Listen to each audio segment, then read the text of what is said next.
자, 들어갑시다. 1, 2, 3, 4, 5열인데 형태적으로 먼저 봅니다. 처음에 만약에 작품을 봤을 때, 다시 한번, 처음에 만약에 작품을 봤을 때 내가 잘 모르겠다. 어떻게 해라?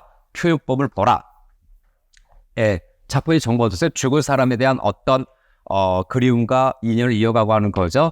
산산이 자 부서진 이름이죠. 자, 부서진 이름, 헤어진 이름, 주인 없는 이름. 여기까지는 뭡니까? 첫 번째 시적 대상의 죽음이죠. 대상의 부재라든가 이미 알고 있잖아. 죽음을 의미하는 거죠. 두 번째는 뭡니까?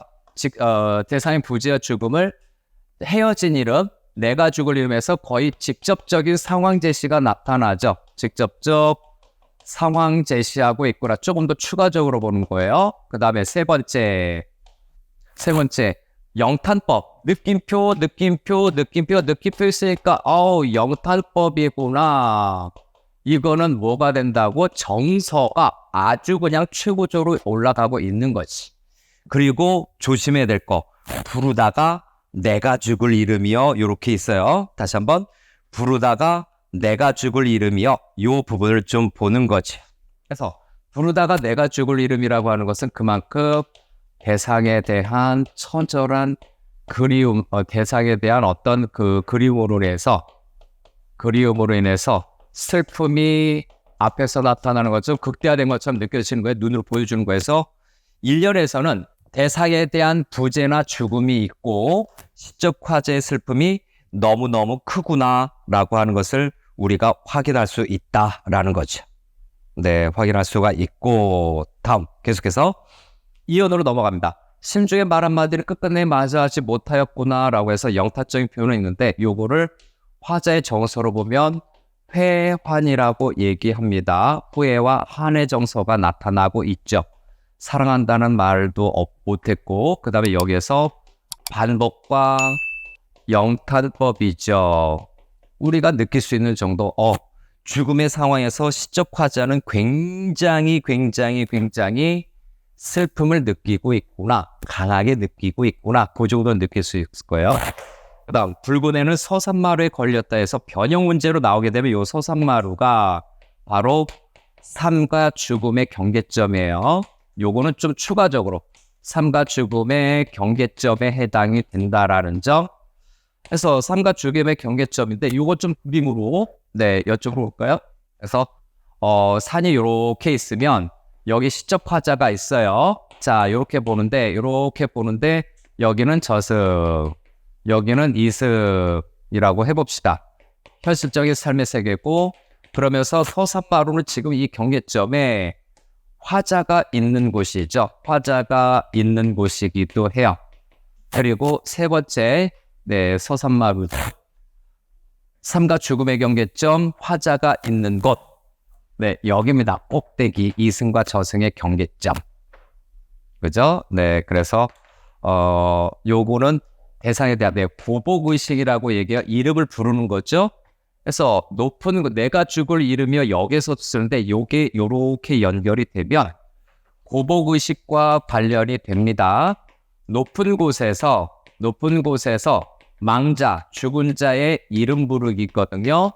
이름 부르기를 하는 거기 때문에 이쯤에서 그죠? 서산마루라고 하는 부분에서 고복의식을 정리해도 돼요. 대부분 내신형은 여기에서 정리한다. 그죠? 부서진 이름, 헤어진 이름, 주인 없는 이름, 여기가 이제 죽음의 상징성을 여기에다 놓고서 주인 없는 이름이 죽음과 관련이 돼요. 그래서 여기에서 하는데 너무 파악할 게 많잖아. 좀 여유있게 뒤로 뺐어요. 그 다음 두 번째 내신형이야. 요것도 사슴은 감정이입이니 아니면 객관적 상담물이니 감정이입이죠. 슬피운다라고 하는 정서가 사슴이 슬피우는 거기 때문에 정서가 있기 때문에 뭡니까? 감정이입. 그럼 사슴은 누구를 상징할까? 화자겠죠. 또는 남은 사람이겠죠. 그래서 감정이입이자 화자와 동일시되는 존재 사슴. 떨어져 나가는 산 위죠. 에서 산 위나 얘나 똑같은 걸로 해석하면 돼요. 서산마루나 산 위를 같은 것으로 정리를 해라. 나는 그대 이름을 부르노라 라고 하는데 좀 작아서 서름에 겹도록 부르노라라고 하는 부분이 있겠죠.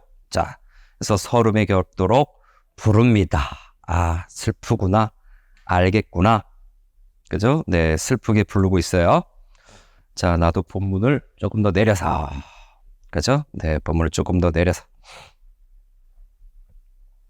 자, 조금 더 내려서 보겠습니다. 그래도 우리가 빠르지만 이런 거 느낄 수는 있잖아요. 서름에 부르도록 부르노라 하는 부분이죠. 나는 그대의 이름을 부르노라 이 부분이요. 그래서 그대의 이름을 부르노라라고 하는 거죠. 그래서 산위 여기 니은이 있으니까 좀 할까요? 네, 3번이니까 네, 4번 어떤 삶과 죽음에 대한 삶과 죽음에 대한 뭡니까? 한계를 인식하는 공간이겠죠. 그래서 삶과 죽음의 한계를 인식하는 공간이다.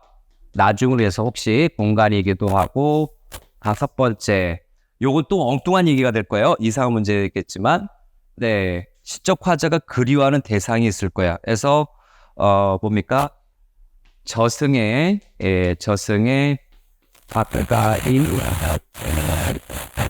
저승과 가까운 공간이라고 할까요? 가까이 다가간 게 아니라 저승과 바로 바꿀게요. 말이 길어지네요. 저승과 가까운 공간이요. 대상에 대한 그리움이 있으니까 어떻게든 가까운 공간으로 가는 이름을 부르겠죠.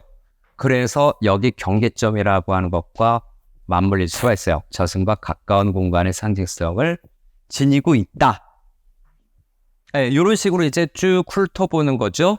그 다음 그대의 이름을 부르노라 넘어갈 거고요. 서름에 겹도록 부르고 자 우리가 필요한 거는 결정타는 이거죠. 부르는 소리가 비껴가요. 하늘과 땅 사이가 너무 넓어요. 그렇죠?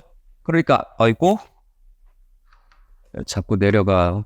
자, 그래서 이 부분에서 부르는 소리는 비껴가지만이라고 하는 거죠. 요거는 대상과의 어떤 거리감과 단절감이 느껴지는 표현이에요. 그래서 부르는 소리가 비껴가지만 요 부분 좀 체크 좀 할게요.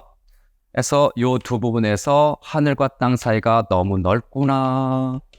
단절감, 거리가 어디랑 이승과의 단절감과 거리가 저승이죠. 이승 시적화자가 있으니까 저승과의 단절감과 거리감이 나타나고 있다.